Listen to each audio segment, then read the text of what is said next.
Hello everyone and welcome back. Let me ask you a simple question. What is the biggest threat to employees at work today?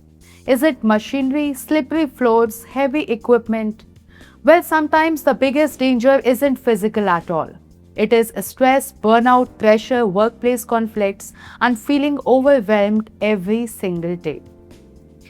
That is exactly why ISO 45003 was created. It helps organizations protect employees' mental well being just like they protect their physical safety. But how do you actually implement it in your workplace? Let's find out. Step 1. Get management on board. Every successful journey starts with leadership. If managers and company leaders don't take employee well being seriously, no program will work. Leaders need to send a clear message. Your mental health matters. When employees see management supporting well-being initiatives, they feel more confident and engaged.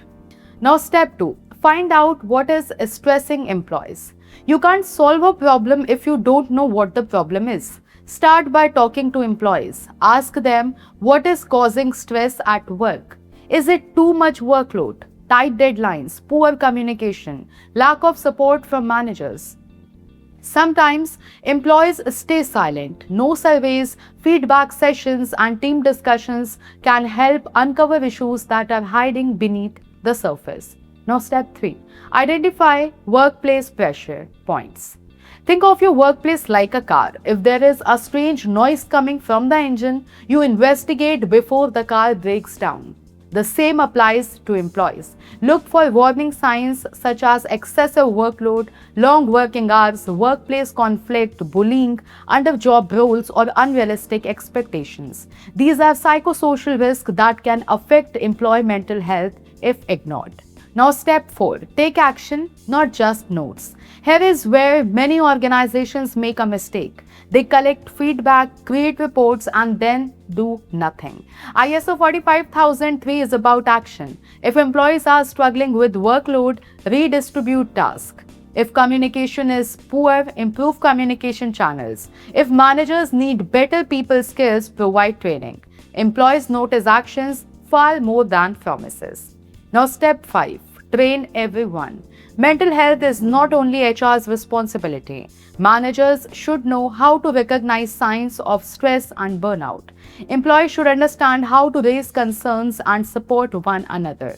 The more awareness people have, the easier it becomes to create a positive and supportive work environment. Now, step 6. Create a speak up culture. Imagine seeing a problem at work but being afraid to mention it. That is not a healthy workplace. Employees should feel comfortable sharing concerns without worrying about criticism or negative consequences. When people feel safe speaking up, problems are solved faster and trust grows stronger.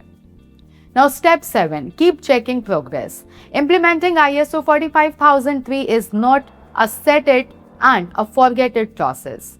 Keep asking questions. Are employees happier?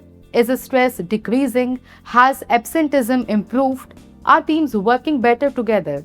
Regular reviews help organizations understand what is working and what still needs improvement. So, implementing ISO 45003 doesn't require complicated systems or huge investments. It starts with listening to employees, identifying workplace stressors, taking meaningful action, and creating a culture where people feel supported. Remember, employees are not machines. When organizations care about mental well-being, employees perform better, stay longer, and contribute more effectively to business success. That is the real purpose of ISO 45003, creating workplaces where people don't just work but thrive. I hope you found this guide helpful and easy to understand. If you enjoyed this video, don't forget to like, share, and subscribe for more content on ISO standards, workplace safety, employee well-being, and business excellence. Thanks for watching, and I will see you in the next video.